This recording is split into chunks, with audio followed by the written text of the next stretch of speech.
মাশাআল্লাহ। সবাই পড়বো আওয়াজ করে, মাশাআল্লাহ।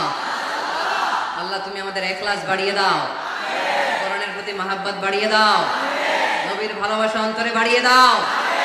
যতদিন বেঁচে থাকি কোরআনের পক্ষে যেন থাকতে পারে তুমি তৌফিক দাও। কোরআন জানিয়ে দিয়েছে আমার নবীর 9 নাম্বার পরিচয়। আমার নবীরে যারা গালি দিয়েছে, আমার নবীর বিরোধিতা যারা করেছে, তার প্রত্যেকটা গালির জবাব দিয়েছে কোরআনে স্বয়ং আল্লাহ। চিল্লায় বলো ঠিক কিনা? নবী যখন দাওয়াত দিতে শুরু করলেন, কোরআনের বাণীগুলো এত মধুর, এত মজার, এই সুন্দর মিলানো মিলানো বাণীগুলো শুনে কাফেররা বলতে আরম্ভ করলো, মুহাম্মদ কারো কাছ থেকে শিখে এসে আমাদেরকে এগুলো শোনাচ্ছে, এগুলো শুনতে কেমন যেন কবিতার মতো লাগে। নাউজুবিল্লাহ পড়বো না? কিসের মতো লাগে? জোরে বলতে হবে।